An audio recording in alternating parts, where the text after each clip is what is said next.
السلام علیکم ورحمۃ اللہ وبرکاتہ۔ ناظرین، محرم کی 61 ہجری کے خونی سال کا آغاز اور حر کی آمد محرم 21 ہجری مطابق اکتوبر 681 عیسوی کا آغاز ہو چکا تھا۔ آپ کوئے ذی حشم کے دامن میں پہنچ کر خیمہ زن ہوئے۔ حر بن یزید تمیمی کو 1000 لشکر کے ساتھ ابن زیاد اور یزید کی طرف سے آپ کو گرفتار کرنے کے لیے بھیجا گیا تھا۔ ذی حشم میں آپ پہنچا۔ عین دوپہر کے وقت چل چلاتی دھوپ میں حر کے گھوڑے سارے سپاہی بہت پیاسے ہو گئے تھے۔ حضرت امام علی مقام امام حسین رضی اللہ تعالیٰ عنہ نے سب کو پانی پلوایا۔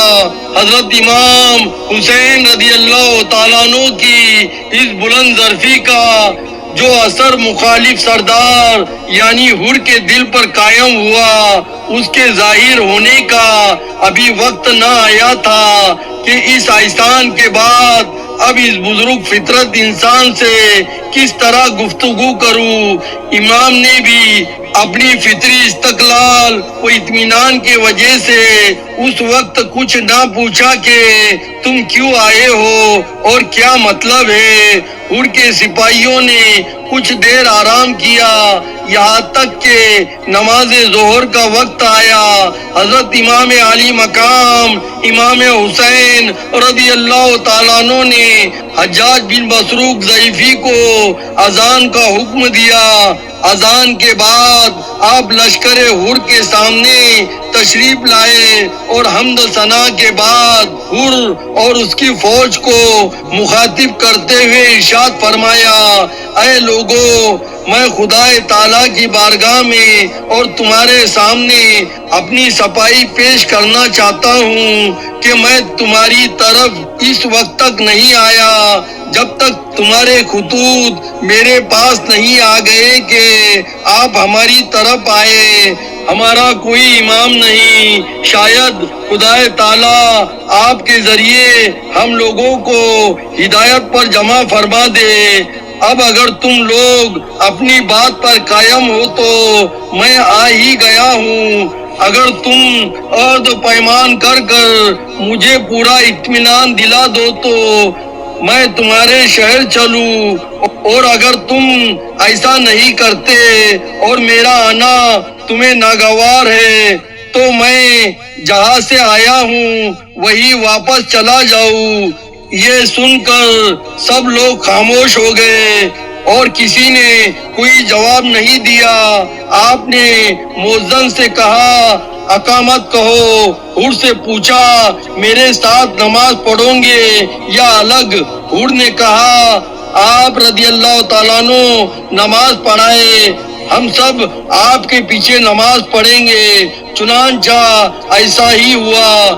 دونوں طرف کے لوگوں نے حضرت امام کے پیچھے نماز پڑھی۔ اس کے بعد آپ اپنے خیمے میں تشریف لے گئے۔ حر اور اس کے لشکر کے سپاہی اپنے خیموں میں پہنچ گئے۔ تاریخ طبری جلد پنجم صفحہ نمبر 227۔ نماز عصر کا وقت ہوا تو حضرت امام حسین رضی اللہ تعالیٰ عنہ نے اپنے صحابہ کو حکم دیا کہ روانگی کی تیاری کرو۔ پھر خیمے سے باہر تشریف لا کر نماز کا اعلان فرمایا، اور اسی صورت سے دونوں گروہ نے آپ کے پیچھے نماز ادا فرمائی۔ نماز کے بعد پھر آپ رضی اللہ تعالیٰ عنہ نے مجمع کے طرف رخ کیا اور حمد و صلوات کے بعد فرمایا، اے لوگو، اگر تم تقوی اختیار کرو اور حقدار کا حق پہچانو تو اللہ تعالیٰ کی خوشنودی حاصل کرو گے۔ یقیناً ہم اہل بیت امت اسلامیہ کی فرما روائی کے ان لوگوں سے زیادہ مستحق ہے جو آج اس منصب کے غلط دعوے دار ہیں اور مسلمانوں پر ستم ڈھاتے ہیں۔ لیکن اگر تم ہم کو ناپسند کرتے ہو اور ہمارے حق کا اقرار نہیں پہچانتے ہو اور تمہاری رائے اس کے خلاف ہو گئی ہے جو تمہارے خطوط اور تمہارے قاصدوں سے معلوم ہوئی تھی تو میں واپس چلا جاؤں گا۔ حور نے کہا خدا کی قسم ہمیں تو خبر نہیں کہ وہ کس کے خطوط اور وہ کون قاصد ہے جن کا حوالہ آپ دے رہے ہیں۔ یہ سن کر آپ نے عقبہ بن سمعان سے فرمایا لاؤ وہ تھیلے جن میں ان لوگوں کے خطوط بھرے ہوئے ہیں۔ عقبہ نے 2 تھیلے خطوط سے بھرے ہوئے لا کر سامنے رکھے اور ان میں سے خطوط نکال کر پھیلا دیے۔ حور نے کہا ہم ان لوگوں میں سے نہیں ہیں جنہوں نے آپ کو یہ خطوط لکھے ہیں۔ ہم کو تو یہ حکم دیا گیا ہے کہ جہاں بھی آپ مل جائے ہم آپ کے ساتھ نہ چھوڑے یہاں تک کہ ابن زیاد کے پاس پہنچا دے۔ حضرت امام حسین رضی اللہ تعالیٰ عنہ نے فرمایا تمہاری موت اس سے زیادہ قریب ہے۔ پھر آپ نے ساتھیوں کو سوار ہو کر لوٹنے کا حکم دیا۔ حور نے مزاحمت کی۔ آپ نے فرمایا تیری ماں تجھے روئے تو کیا چاہتا ہے؟ حور نے کہا خدا کی قسم اگر آپ کے علاوہ کوئی دوسرا عرب یہ بات کہتا تو میں اس کی ماں کو بھی ایسی ہی بد دعا دیتا، لیکن خدا کی قسم آپ کے والدہ ماجدہ کا ذکر احسن طریقے سے ہی کروں گا۔ حضرت امام علی مقام نے فرمایا پھر آخر تم کیا چاہتے ہو؟ حور نے جواب دیا میں آپ کو ابن زیاد کے پاس لے جانا چاہتا ہوں۔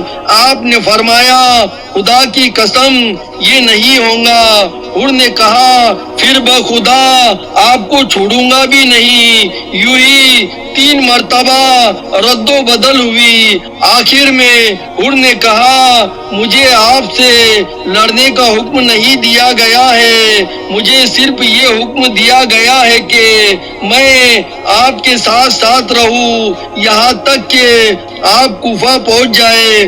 اب اگر آپ کوفہ جانے سے انکار کرتے ہیں تو ایک ایسا راستہ اختیار کیجئے جو نہ کوفے کی طرف جاتا ہو اور نہ مدینے کی طرف، بس میرے اور آپ کے درمیان انصاف کا یہی ایک طریقہ ہے۔ اس درمیان میں ابن زیاد کو خط لکھ کر اس کی رائے معلوم کر لیتا ہوں۔ حضرت امام حسین رضی اللہ تعالیٰ عنہ کو حور کی یہ بات معقول معلوم ہوئی، چنانچہ آپ قادسیہ اور گدیب کے راستے سے بائیں سمت مڑ کر چلنے لگے اور حور بھی آپ کے ساتھ ساتھ چلتا رہا۔ تاریخ طبری جلد 5 صفحہ نمبر 228۔ ناظرین اس قسم کی دینی ویڈیو دیکھنے کے لیے ہمارے اس چینل کو سبسکرائب کریں، لائک کریں تو زیادہ سے زیادہ شیئر کریں اور کمنٹ باکس میں سبحان اللہ ماشاء اللہ ضرور لکھیں۔